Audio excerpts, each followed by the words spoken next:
老爷，怎么了？您猜猜谁来了？你这个小鬼头也来考我，让我凭空猜测，难道我是神仙不成啊？看你这鬼样子，来的这位客人不但跟我很熟，跟你也很熟，会是谁呢？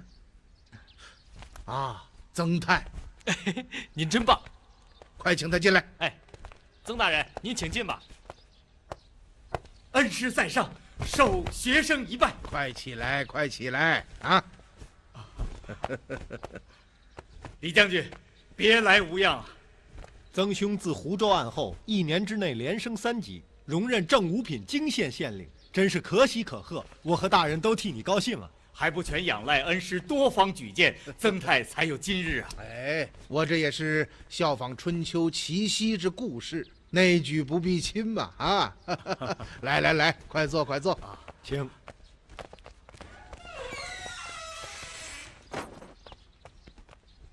坐。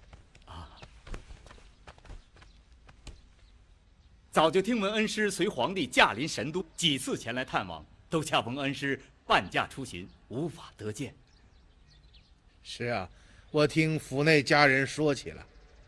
这一次终于见到您老人家了，可是学生却不是专程探望，而是有事前来。哦，什么事啊？唉，学生治下的永昌县出了一桩奇案，案发地点是永昌县通往东都的官道上，2名死者不但头颅被凶手割下，而且还失去了左臂，真是令人感到诧异。哦，还发现了什么？在一名死者身上发现了身份文牒，此人叫江小郎，是河南县江家庄人士。我记得河南县是在正圣元年，也就是7年前，分为了洛阳县和永昌县的吧？正是，您说的一点不错。那这个江家庄到底是在洛阳县治下，还是在你永昌县的治下？恩师可能不知道吧？去年11月份，永昌县和洛阳县合二为一，统称永昌县。哦，啊，我想起来了，当时我正出任处置使，在剑南道巡查。这么说，这江家庄就是在你的治下喽？正是，学生已派县尉前往江家庄调查去了。还有什么发现？哦，在官道上发现了死者生前乘坐的马车，在车厢内壁上有一只用鲜血画的雄鹰。什么？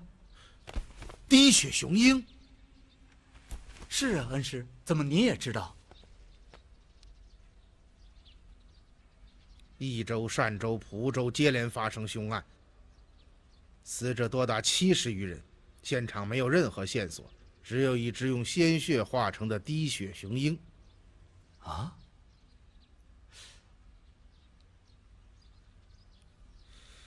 想不到凶案竟然发生到天子脚下的洛阳。哎，皇帝现在神都，可境内却发生这样的凶案，一旦上达天听，学生真是吃罪不起呀！这才想请恩师出面推断勘查，以期尽早结案。哎，永昌县虽然近在咫尺，然而我此次是以内史身份半驾神都，又没有使职差遣，巡吏是不能够干涉外官之事的。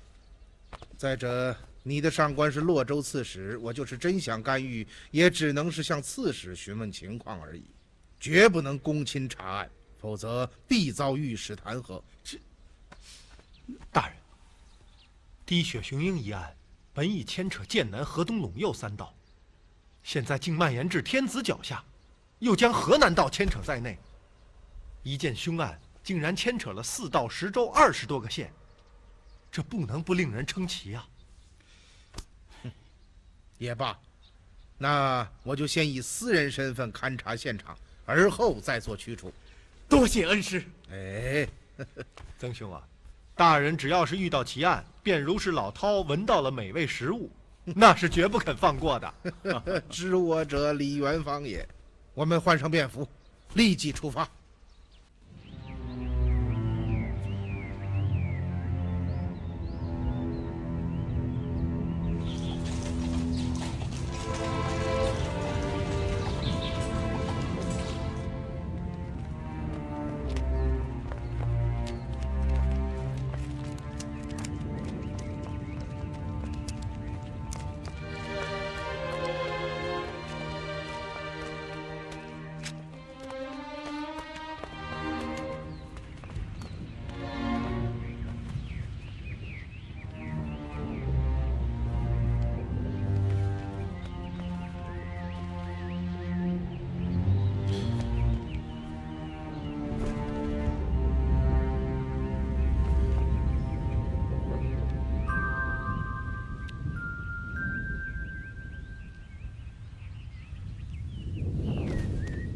恩师有什么发现吗？那个死者江小郎的尸体在什么地方？哦，在那边。学生知道恩师的断案习惯，因此命衙役保护现场，未敢擅动。走，过去看看。是。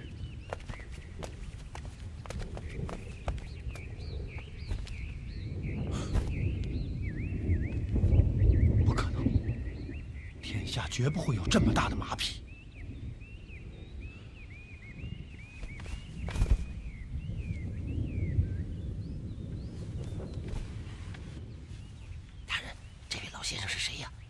我请来了断案大师。断案大师？曾太，学生在。你说从死者身上搜出了身份文牒？正是。给我看看。江小郎，河南县江家庄人士，隋大业7年生人。隋大业7年生人，怪哉！恩师，您发现了什么？怎么，你们就没有发现什么可疑之处？依身份文牒上所说，死者江小郎应该生于前隋大业7年，而今已经是长安2年，算起来，他应该将近100岁了。你们仔细看看。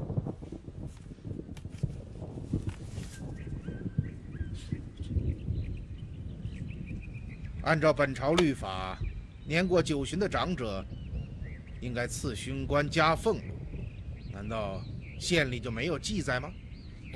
永昌县的治下共有6位9旬以上的老翁，都有记在册，可是没有一个叫江小郎的。你们再看看死者身上的皮肤，细腻润滑，富有弹性，这哪里像一个100岁老人的皮肤？我看连40岁都不到。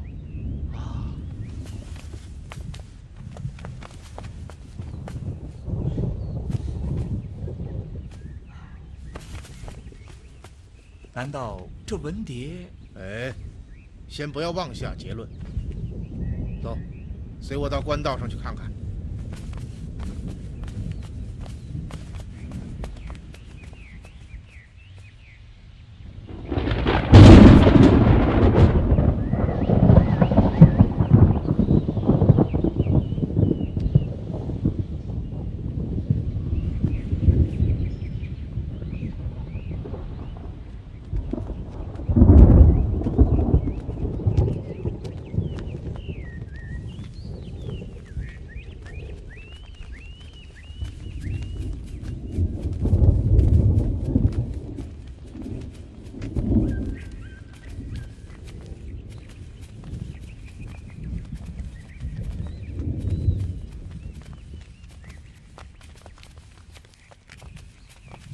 曾太，在。你是何时接到报案的？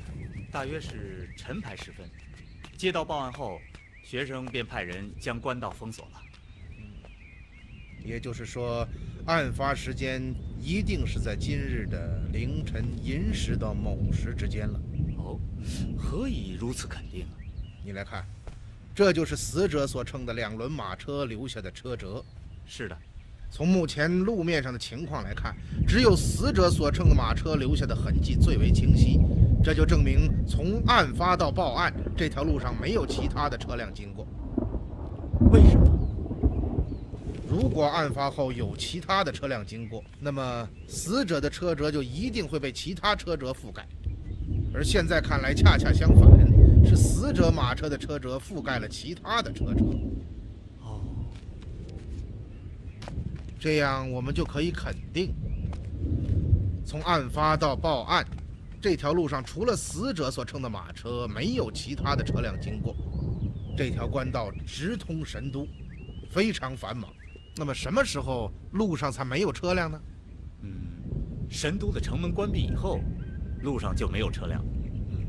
那么神都的城门何时关闭？按常理说是在丑末关闭，辰时开启。那么中间这2个时辰不就正好是寅时和卯时吗？学生愚钝，恩师英明。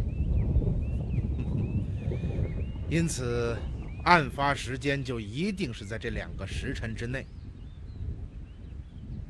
不对呀，恩师，有一点说不通啊。什么？既然城门已经关闭，那么死者为什么还往神都而去？即使他赶到了，也叫不开城门呢。这种行为不太合乎情理吧？问得好，依你之见呢？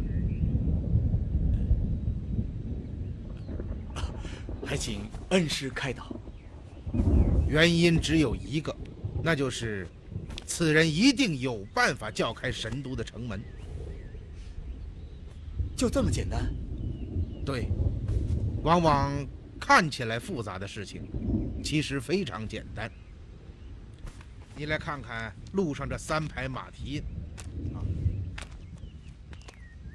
你看，这2排是死者的2匹驾辕马留下的，而旁边这一排就是凶手留下的马蹄印。我可以想象，事情的经过应该是这样的：今日寅末时分，死者乘车前往神都，后面传来了马蹄声，凶手飞马赶到车侧，先杀了车夫，杀人的手法非常简练，一击之下人头落地。我想他使用的一定是一柄长大的兵器。而这个时候，死者在车内听到了车外的声音，撩开车帘，看到了车夫的尸体，大惊之下跳车逃生。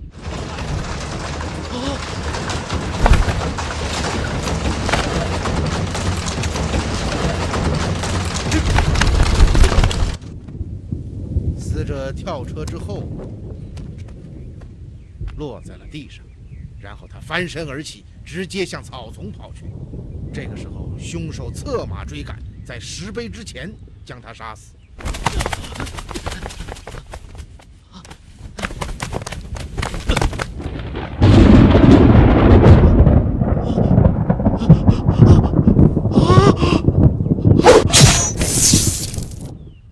是这样。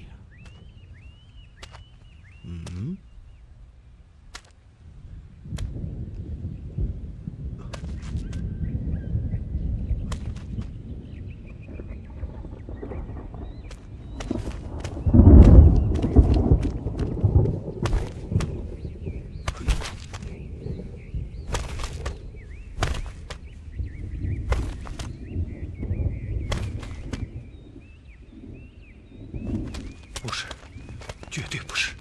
什么不是？大人，您对这排蹄印有什么看法？我刚刚看过了，这就是凶手所乘坐骑留下的蹄印。是马？当然是马。如果不是马，还有什么能够充当坐骑呢？大人，恕卑职直言，凶手所乘的绝不是马。你说什么？卑职虽然算不上相马的大行家，但也略知一二。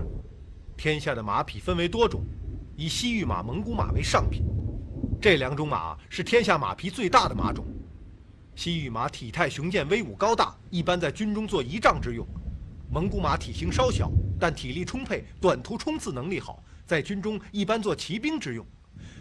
可这一排蹄印太可怕了，马蹄大如海碗，竟比西域马的马蹄大出2倍还多，刚刚我丈量了马蹄印间的距离，大人您看，此物步伐如此巨大，是战马的1倍半还要多，这是不可能的。你的意思是？据我所知，当今天下没有一种马可以迈出如此巨大的步伐。那不是马是什么？我不知道，除非什么？除非是妖怪。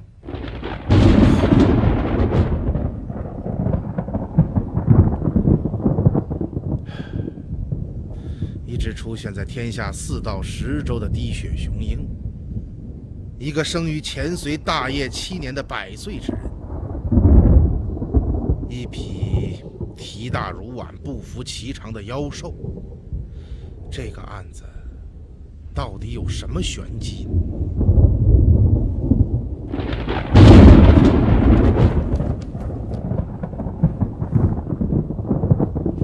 暴风雨就要来了。恩师，您看这个案子，曾太，上午你曾说起派县尉到江家庄查访死者江小郎的家人，是，可是到现在还没有回来。我看这样，你马上命人将此蹄印踏下。元芳，你拿着踏好的蹄印到殿中省，请人去看看。是。